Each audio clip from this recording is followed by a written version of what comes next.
Welcome to the structure analysis 1. Last time આપણે theoretical portion complete કર્યો તો એકવાર એની ગ્લિમ્સ જોઈ લઈએ અને પછી એના પરથી એક્ઝામ્પલ સ્ટાર્ટ કરીએ. Thin cylindrical cell. First thin cylindrical cell હોય કે થિક સિલિન્ડ્રિકલ સેલ હોય એ માટેની condition T thickness of the cylinder is less or equal to d by 10 to d by 50 તો એ થિન સિલિન્ડર હોય, અધરવાઇઝ એ thick cylinder હોય. Okay, બે ટાઈપના stress હોય. ફર્સ્ટ હૂપ સ્ટ્રેસ અને લોંગિટ્યુડનલ સ્ટ્રેસ. એ ગાડી સ્પેલિંગ મિસ્ટેક છે. પછી હૂપ સ્ટ્રેસ. હૂપ સ્ટ્રેસના સર્કમ્ફરન્શિયલ સ્ટ્રેસ કહેવાય, એટલે એને સિગ્મા સી થી ડિનોટ કરવામાં આવતો હોય છે. બરાબર છે. એનું ઇક્વેશન હતું sigma C is equal to P into D upon 2t.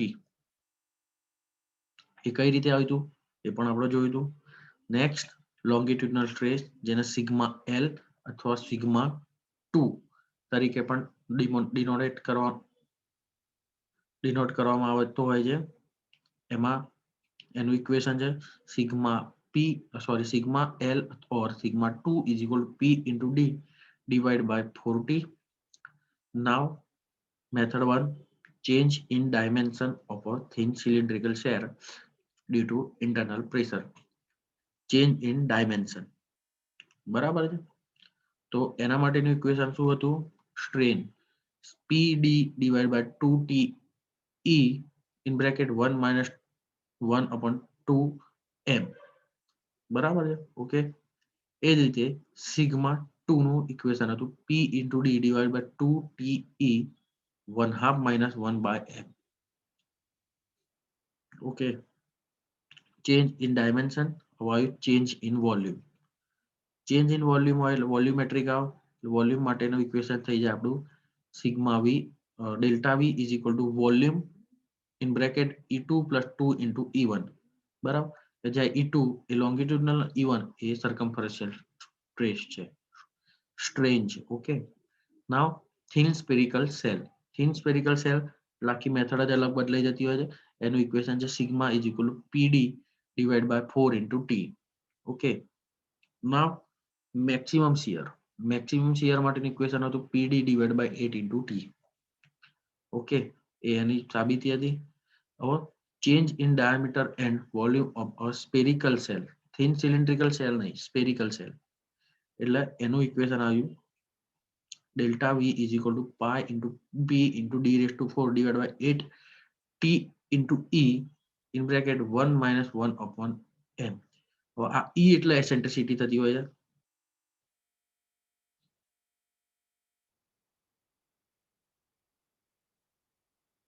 Okay, હવે આપણે જોઈ લઈએ.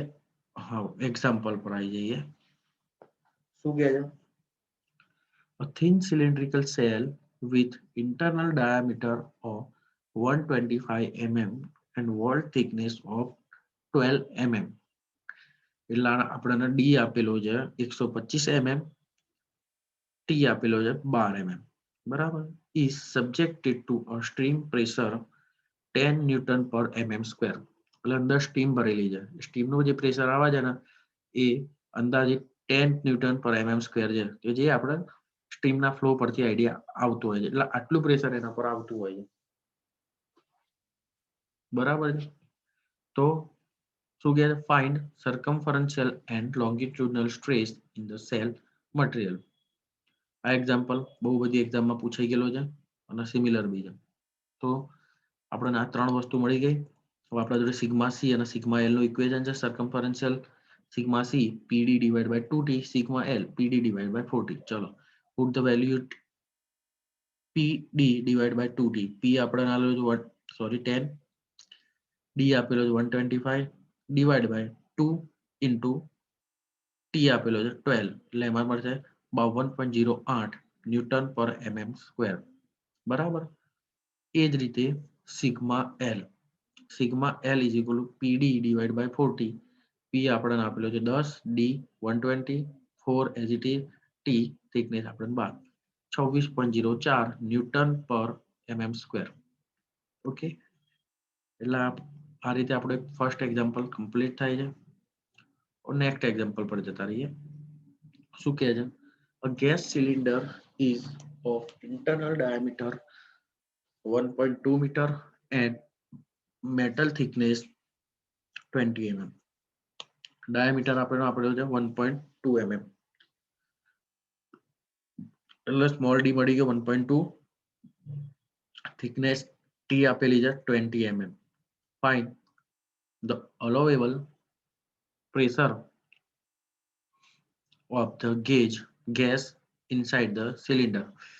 તો આગળના એક્ઝામ્પલ આપણને પ્રેશર આપેલું હતું પણ સિગ્મા સ્ટ્રેસ નતા આપેલા. અત્યારે સ્ટ્રેસ આપેલા છે, પ્રેશર નથી આપેલું. If the tensile stress in the material is not exceed 100 Newton per mm square. આ રિયલ લાઈફ એક્ઝામ્પલ કહી શકીએ કે કોઈ આપણે વેસલ ડિઝાઇન કરતા હોય એટલે આપણને અંદર કેટલું પ્રેશર આવશે તો આઈડિયા નથી, પણ આપણે એનો ડાયામીટર અને થિકનેસ આ બંનેનો અને જે આપણી જે ડિઝાઇન કર્યું છે એનું કન્ડિશન એવી છે કે 100 ન્યૂટન પર mm સ્ક્વેર કરતા વધારે થશે તો ફાટી જશે, 100 mm કરતા ઓછું હશે ત્યાં સુધી કોઈ વાંધો આવશે નહીં. એટલે આપણે ખાસ એ ચેક કરવાનું છે. એટલે અંદર પ્રેશર કેટલું હોય છે. ઓકે, તો આપણે જોઈ લઈએ. ડી આપેલો છે 1.2 મીટર, પણ થિકનેસ આપણને 20 mm આપેલી છે. એટલે કાં તો 20 ને મીટરમાં કન્વર્ટ કરી દેવું પડે, કાં તો 1.2 ને mm માં. એટલે આપણા એક્ઝામ્પલમાં 1.2 ને mm માં કન્વર્ટ કરી દે એટલે 1200 mm અને ટી એટલે 20. સિગ્મા સી આપણને આપેલો છે, આપણને અહીં તો નથી ખબર કયો, એટલે ટેન્સાઇલ આપેલું છે. ટેન્સાઇલ પરથી આપણે અંદાજ આવો કે સિગ્મા સી આવશે, સર્કમફરન્શિયલ આવશે એટલે 100 ન્યૂટન પર mm સ્ક્વેર, કે જેને મેક્સિમમ ટેન્સાઇલ સ્ટ્રેસ પણ કહી શકાય. એટલે સિગ્મા સી નું ઇક્વેશન શું છે? પીડી ડિવાઇડ બાય 2t. એટલે આપણે સિગ્મા સી આપેલો છે 100, પી અનનોન 1200 ડિવાઇડ બાય 2 ઇન્ટુ 20. એટલે આપણે પ્રેશર કેટલું મળ્યું? 3.33 ન્યૂટન પર mm સ્ક્વેર નું. ઓકે, એટલે આ રીતે બીજો એક્ઝામ્પલ કમ્પ્લીટ થાય છે. નાઉ થર્ડ એક્ઝામ્પલ લઈ લઈએ આપણે. થર્ડ એક્ઝામ્પલ શું કહે છે? A water main of 800 mm internal diameter is carried water at a pressure head of 100 mm. If allowable hoof stress is 20 Newton per mm square, find suitable thickness of the pipe. Take density of water as a 10 kilonewton per meter cube. ચલો, આ complicated example થઈ ગયો થોડો, પણ એને simplify કરીએ. Here instead of pressure head is given. Pressure head આપેલો છે. આપણે પ્રેશર હેડ નું ઇક્વેશન એ ફિઝિક્સમાં ક્યાંક ભણી ચૂકેલા છે, પણ આપણે એટલું બધું નથી યાદ, તો આપણે એને રિવાઇઝ કરી લઈએ. પ્રેશર હેડ માટે પ્રેશર ફાઇન્ડ કરવા માટેનું ઇક્વેશન છે સિગ્મા, એટલે density of the material into H, જેને હેડ કહેવાય. બરાબર છે? સિગ્મા ઇન્ટુ હેડ, સોરી ગામા ઇન્ટુ હેડ, ગામા ઇન્ટુ એચ. એટલે ગામાની વેલ્યુ થશે આપણને આપેલી છે 10, બરાબર છે, અને એચ આપેલો છે 100. 100 into 10 is equal two 1000 kilo newton પર મીટર સ્ક્વેર જેવું થાય. તો એને mm માં કન્વર્ટ કરી દઈએ તો 1 ન્યૂટન પર mm સ્ક્વેર જેટલું થાય. બરાબર, એટલે આપણને પ્રેશર મળી ગયું. બરાબર, ડી આપણને આપેલો છે. ઓકે, થિકનેસ ફાઇન્ડ કરવાની એટલે આના પરથી મળી જાય ડાયરેક્ટ. એટલે સિગ્મા સી નું ઇક્વેશન યુઝ કરે, sigma C is equal to P into D divide by 2t. 220 is equal to 1 into 800 divide by 2t. એના પરથી આપણે t is equal to 20 mm. એટલે આપણે થિકનેસ જરૂરી થિકનેસ આપણને મળી ગઈ 20 mm. Now next and last example for the lecture.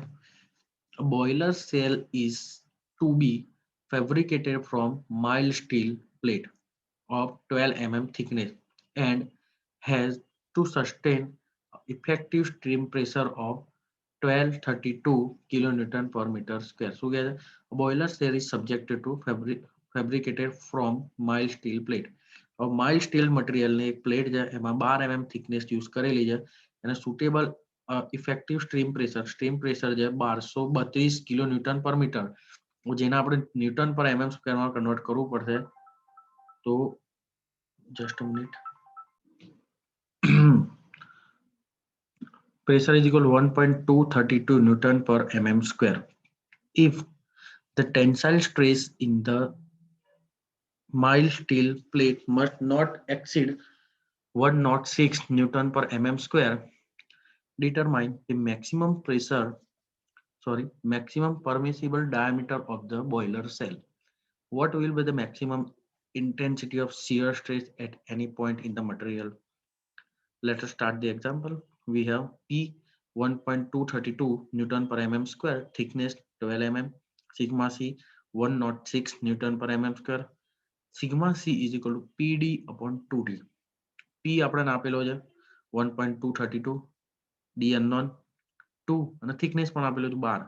તો એના પરથી આપણને ડાયામીટર મળી જશે. ડાયામીટર કેટલો મળ્યો? 2064.93 mm. બરાબર. નાવ પેલું સિગ્મા સી થી કરી દઉં, હવે સિગ્મા એલ નો. Sigma L is PD upon 40. Okay, હવે સિગ્મા એલ ફાઇન્ડ કરવા માટે ડી આપણે જે મળ્યો એનો યુઝ કરીશું. Put the value of all 53 newton પર mm સ્ક્વેર જેટલો મળ્યો. હવે મેક્સિમમ શિયર સ્ટ્રેસ કેટલો થાય છે? Tau max is equal to sigma C minus sigma L divide by 2. 106 minus 53 divided by 2, 26.5 Newton per mm square. Okay,